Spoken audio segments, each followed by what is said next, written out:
सब स्वागत है एक बार फिर से आप सभी का एक और नई वीडियो में। गाइस बात करेंगे कच्चे कर्मचारियों से जुड़ी आज की फटाफट खबरों को लेकर। तो आइए जल्दी से जान लेते हैं आज की खबरें। तो सबसे पहले खबर की शुरुआत, नोटिफिकेशन के बावजूद निगम के 71 कर्मियों की नहीं हुई सेवा सुरक्षित, मेयर ने उठाई मुद्दे। तो गाइस अभी भी बहुत से ऐसे विभाग है जहाँ पर सेवा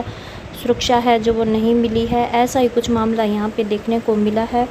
और बताया गया है कि मेयर शैलजा सचदेवा ने निगम आयुक्त से 71 कर्मी जो कि हरियाणा कौशल रोजगार निगम के तहत लगे हैं उनकी सेवा सुरक्षा की बात रखते हुए इन कर्मियों की सिफारिश की है। निगम आयुक्त ने हैरानी जताते हुए कहा कि उन्हें नहीं पता कि क्यों अभी तक सेवा सुरक्षा का लाभ निगम के कर्मियों को नहीं दिया गया है, जबकि इस बारे में तो नोटिफिकेशन पहले ही सरकार की जारी हो चुकी है और उन्होंने नियम अनुसार कार्रवाई का आश्वासन मेयर को दिया है। तो गाइस जैसे कि आप सभी देख रहे हैं कि चीज़ों को यहाँ पे संज्ञान लेने की ज़रूरत है और यहाँ पे सरकार को जो ऑफिसों में बड़े अधिकारी बैठे हैं उनसे यहाँ पे रिपोर्ट लेनी चाहिए कि कितने विभागों में जॉब सुरक्षा मिल चुकी है, कितने विभागों में नहीं मिली है, कितने कर्मचारियों को यहाँ पे जॉब सुरक्षा का लाभ मिल चुका है, कितने को नहीं। यानी कि यहाँ पे जो हरियाणा सरकार है उसको आला अधिकारियों से यहाँ पे रिपोर्ट है जो वो लेनी चाहिए कि कितने विभागों के द्वारा जॉब सुरक्षा प्रदान की गई है और कितने विभागों द्वारा नहीं की गई है। ये देखिए फतेहाबाद से कि HKRNL कर्मचारियों ने की 2 महीने से बकाया वेतन जारी करने की मांग। तो गाइस यहाँ पे ये समस्या भी कर्मचारियों के सामने लगातार दिखाई दे रही है, लगातार इस मुद्दे को कर्मचारी उठा रहे हैं और यह बात Haryana government PWD mechanical workers union के शाखा प्रधान सीताराम सुथार ने कही है। वो मंगलवार को यूनियन की बैठक को संबोधित कर रहे थे और बैठक को संबोधित करते हुए सीताराम सुथार ने कहा कि कौशल रोजगार निगम के तहत भर्ती करते हुए सरकार ने 5 साल की नौकरी के बाद जॉब कार्ड और 60 साल की उम्र तक नौकरी का जो आश्वासन दिया था वो अभी तक पूरा नहीं किया है और कहा कि कर्मचारियों का 2 महीने का वेतन भी बकाया पड़ा है और कर्मचारी नेताओं ने कहा कि इस कारण कर्मचारियों के सिर पर नौकरी से हटाने की तलवार लटकी हुई है, क्योंकि जिन कर्मचारियों का वेतन अभी तक नहीं दिया गया है उनका जो सेवा विस्तार है वो अभी तक बढ़ाया नहीं गया है, जिसके कारण उनको जो वेतन संबंधित समस्या है उसका सामना करना पड़ रहा है और ऐसे में कर्मचारियों के सिर पर नौकरी से हटाने की तलवार है जो लटकी हुई है। और उन्होंने मांग करते हुए कहा कि सरकार को चाहिए कि जॉब कार्ड और 60 साल की उम्र तक नौकरी की गारंटी देने के साथ साथ उनका बकाया पड़ा वेतन, साबुन, डांगरी और रेंट कोट उपलब्ध करवाए। और वहीं पर बैठक को संबोधित करते हुए जिला प्रधान सुभाष गोदारा और राजेश फौजी ने कहा कि कर्मचारियों की काफ़ी लंबे समय से ग्रुप डी की प्रमोशन बकाया पड़ा है। 2024 से 2027 के LTC भी बकाया है। इसके अलावा ग्रुप सी के कर्मचारियों को 25,000 का वेतन दिया जाए। कर्मचारी नेताओं ने कहा कि अगर सरकार ने जल्द इन मांगों पर संज्ञान नहीं लिया तो यूनियन आंदोलन पर मजबूर होगी। नेक्स्ट अपडेट आपकी देखिए पंचकूला से कि दुर्घटना में मृत्यु होने पर आयुष योग सहायकों के परिवारों को मिलेंगे 3-3 लाख रुपए। CM ने की घोषणा, कहा कि पंजीकृत होंगे योग प्राकृतिक चिकित्सक, शुरुआत इसी वर्ष से होगी। तो गाइस यहाँ पे हरियाणा के मुख्यमंत्री नायब सिंह सैनी ने योग की जन जन तक पहुँचाने के लिए कार्य करने वाले आयुष योग सहायकों की सेवा के दौरान दुर्घटना में मृत्यु होने पर उनके परिवारजनों को अपने ऐच्छिक कोष से 3-3 लाख रुपए की आर्थिक सहायता प्रदान करने की घोषणा की है। और उन्होंने घोषणा करते हुए कहा कि अब योग और प्राकृतिक चिकित्साओं का भी पंजीकरण किया जाएगा और इसी वर्ष से शुरुआत है जो की जाएगी। मुख्यमंत्री ने कहा कि हरियाणा सरकार ने स्कूलों में 1ली से 12वीं कक्षा तक योग को पाठ्यक्रम के रूप में शामिल किया हुआ है और अब एक कदम और आगे बढ़ाते हुए योग, खेल और अन्य विषयों को सम्मिलित करते हुए पाठ्यक्रम में शामिल कर औपचारिक रूप से इनकी परीक्षाएं भी आयोजित की जाएंगी। और मुख्यमंत्री ने पंचकूला में आयोजित भव्य योग मुख्यमंत्री ने विशेष रूप से सूर्य नमस्कार अभियान 2025 के 264 उत्कृष्ट प्रदर्शन करने वाले प्रतिभागियों को सम्मानित किया है, क्योंकि ये आगामी 10वें अंतर्राष्ट्रीय योग दिवस 2025 से ठीक 25 दिन पहले आयोजित किया जा रहा है।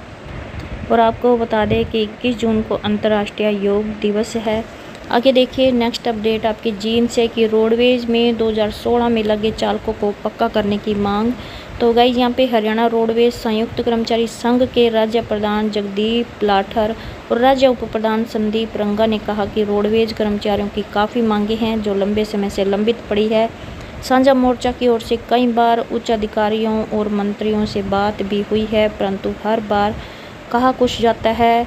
और किया कुछ जाता है। चाहे कर्मचारियों के अर्जित अवकाश की बात हो या फिर चालक परिचालक के पे ग्रेड की हो, लेकिन कोई भी ध्यान है जो नहीं दिया जाता है। ऐसा ही 2016 के चालकों के साथ हुआ है और ये लगभग 10 साल से विभाग में ईमानदारी से अपनी ड्यूटी करते आ रहे हैं, परंतु सरकार ने अभी तक इनको पक्का नहीं किया है और इन 10 सालों के दौरान अपने परिवार की परवाह किए बगैर अपनी ड्यूटी को तवज्जो देते हुए काम किया है। चाहे विभाग के हित की बात हो या फिर प्राकृतिक आपदा की, इन चालकों ने हमेशा से ही अग्रिम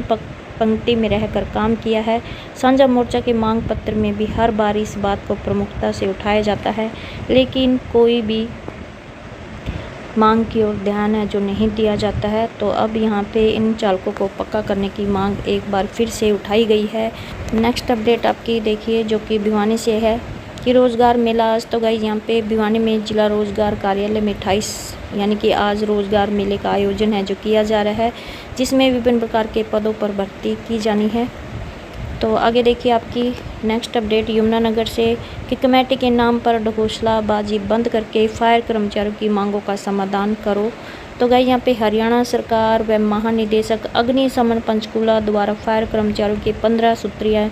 मांगों के समाधान हेतु गठित एक मुख्य कमेटी व 2 सब कमेटियों द्वारा 2 महीने बीत जाने के बावजूद भी एक भी मांग के समाधान न होने के विरोध में नगर पालिका कर्मचारी संघ हरियाणा शाखा हरियाणा अग्निशमन विभाग कर्मचारी यूनियन 3 जून को हर जिले के मुख्य दमकल केंद्र पर गेट मीटिंग करके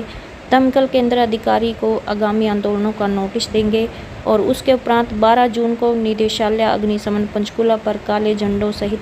प्रदर्शन करके काला दिवस मनाएंगे। और अगर फायर कर्मचारियों की मांगों का फिर भी कोई समाधान नहीं होता तो 29 जून को नगर पालिका कर्मचारी संघ हरियाणा के सहयोग से फरीदाबाद में राजस्व एवं आपदा प्रबंधन मंत्री विपुल गोयल के आवास पर विशाल प्रदर्शन किया जाएगा और इसके बाद अगर ज़रूरत पड़ी तो हड़ताल जैसा निर्णय लेने से भी पीछे है जो नहीं हटेंगे, जिसकी जिम्मेदारी हरियाणा सरकार की होगी। मुख्य संगठनकर्ता गुलशन भारद्वाज ने यहाँ पे बताया कि प्रदेश में कार्यरत पेरोल व कौशल निगम के कर्मचारियों के वेतन में पिछले 5 साल से बढ़ोतरी न होने, पेरोल, फायरमैन, फायर चालक और फायर ऑपरेटरों को विभागों में सृजित फायर ऑपरेटरों के पदों पर समायोजित करके जॉब सुरक्षा गारंटी देने व अन्य मांगों समस्याओं के समाधान हेतु हरियाणा सरकार के राजस्व एवं आपदा प्रबंधन मंत्री विपुल गोयल के आदेशों पर 4 अप्रैल को महानिदेशक अग्निशमन शेखर विद्यार्थी की अध्यक्षता में 7 सदस्यीय कमेटी का गठन किया गया था और इस कमेटी के नीचे 2 सब कमेटी बनाने के बाद भी 15 मांगों में से एक भी मांग का अभी तक कोई भी समाधान नहीं हुआ है। और वहीं पर सरकार द्वारा कमेटी पर कमेटियां बनाकर ढकोसलाबाजी करके फायर कर्मचारियों को मूर्ख बनाकर उन्हें ठगने का काम है जो किया जा रहा है, जिसको लेकर गाइस यहाँ पे अब फायर के जो कर्मचारी हैं नाराज़ हैं और इनका कहना है कि कमेटी के नाम पर ढकोसलेबाजी बंद करके फायर कर्मचारियों की मांगों का समाधान किया जाए। नेक्स्ट अपडेट आपकी देखिए जो कि आपकी हंसी से है कि मिड डे मील कार्यकर्ता यूनियन की राज्य स्तरीय रैली 5 जून को पानीपत में। तो गाइस यहाँ पे मिड डे मील कार्यकर्ता यूनियन संबंधित AIUTUC की मीटिंग जिला उप प्रधान मुकेश व कलावती की अध्यक्षता में आयोजित की गई है और मीटिंग को संबोधित करते हुए जिला प्रधान सत्यनारायण बाटोल ने कहा कि मिड डे मील कुक बहुत ही गरीब घरों की महिलाएं हैं, जिसमें आधे से ज़्यादा विधवा महिलाएं काम करती हैं और उनके ऊपर ही घर चलाने की पूरी जिम्मेदारी है। और इस आसमान छूती महंगाई में मिड डे मील कुक को सिर्फ 7,000 रुपये महीना मानदेय के तौर पर मिल रहा है और वह भी सिर्फ 10 महीने का। और सुबह स्कूल खुलने से लेकर स्कूल बंद होने तक पूरा समय ड्यूटी देने के बाद और कोई काम करने का समय भी इनके पास नहीं बचता। ऐसे में सहज ये अंदाज़ा लगाया जा सकता है कि इतनी महंगाई के चलते घर चलाना कितना मुश्किल है। बार बार धरना प्रदर्शन के माध्यम से सरकार को मांगों का ज्ञापन भेजने के बावजूद सरकार इनकी मांगों पर कोई ध्यान नहीं दे रही है। तो ऐसे में इनके सामने आंदोलन के सिवाय कोई रास्ता नहीं बचता है। बागड़ ने 5 जून की पानीपत रैली और 9 जुलाई की राष्ट्रव्यापी हड़ताल को सफल बनाने का आह्वान किया है। तो ये थी आज की छोटी बड़ी अपडेट। आई होप आपको ये अपडेट अच्छी लगी। प्लीज़ चैनल को सब्सक्राइब और वीडियो को लाइक कमेंट शेयर करना ना भूलें। धन्यवाद।